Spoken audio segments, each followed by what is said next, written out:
ত্রিপুরার প্রাক্তন প্রয়াত মুখ্যমন্ত্রী সুধীর রঞ্জন মজুমদারের 17তম প্রয়াণ দিবসে কংগ্রেস দলের নেতা কর্মীদের শ্রদ্ধা নিবেদন। শনিবার ত্রিপুরা প্রদেশ কংগ্রেসের উদ্যোগে প্রাক্তন মুখ্যমন্ত্রী সুধীর রঞ্জন মজুমদারের 17তম প্রয়াণ দিবস যথাযোগ্য মর্যাদায় পালিত হয়। আগরতলা ত্রিপুরা প্রদেশ কংগ্রেস ভবনে আয়োজিত এক সংক্ষিপ্ত অনুষ্ঠানে ওনার প্রতিকৃতিতে পুষ্পার্ঘ্য অর্পণ করে শ্রদ্ধা নিবেদন করেন ত্রিপুরা প্রদেশ কংগ্রেস সভাপতি আশিস কুমার সাহা সহ কংগ্রেস দলের সকল নেতা কর্মীরা। ত্রিপুরা প্রদেশ কংগ্রেস সভাপতি আশিস কুমার সাহা প্রয়াত প্রাক্তন মুখ্যমন্ত্রী সুধীর রঞ্জন মজুমদারের জীবনের বিভিন্ন দিক তুলে ধরে কংগ্রেস দলের প্রতি ওনার যে আনুগত্য ছিল তা সকলের সামনে তুলে ধরেন। পাশাপাশি দিনটি স্মরণে রেখে ত্রিপুরা প্রদেশ কংগ্রেসের উদ্যোগে বিভিন্ন সেবামূলক কাজেরও আয়োজন করা হয়েছে বলে জানান কংগ্রেস সভাপতি আশিস কুমার সাহা। ত্রিপুরা থেকে বিক্রম কর্মকারের report, crime press Bengal news.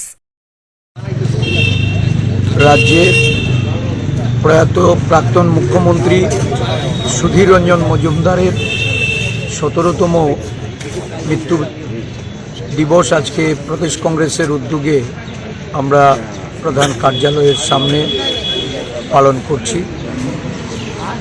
প্রয়াত সুধীর রঞ্জন মজুমদারকে প্রদেশ কংগ্রেসের পক্ষ থেকে শ্রদ্ধা জ্ঞাপন করছি। ওনার প্রশাসনিক কাজকর্ম থেকে শুরু করে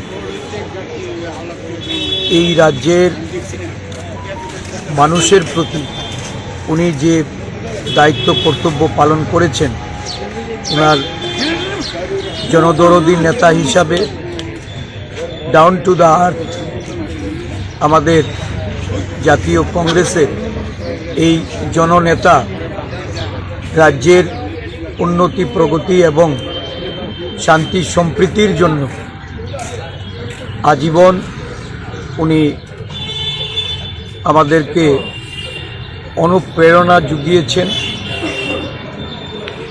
ওনার এই প্রশাসনিক সময়ে সর্ব অংশের মানুষের উন্নয়নে উনি যে পদক্ষেপগুলি গ্রহণ করেছেন এগুলি আজও সর্বজন বিদিত। রাজ্যের কর্মচারীদের জন্য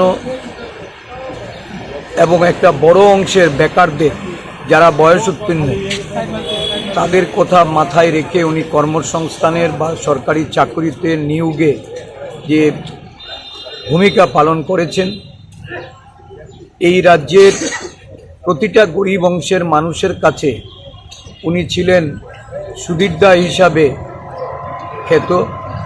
আজকে ওনার এই মৃত্যুদিনে আমরা ওনাকে শ্রদ্ধাঞ্জলি অর্পণ করে রাজ্যের সমস্ত অংশের মানুষের তাদের যে অনুপ্রেরণার স্রোত প্রয়াত সুধীর রঞ্জন মজুমদারকে আমরা এই জাতীয় কংগ্রেসের নেতা রূপে ওনার প্রাসঙ্গিকতা তুলে ধরে ওনার দিশায় আমরা পরিচালিত হওয়ার অঙ্গীকারবদ্ধ আছি।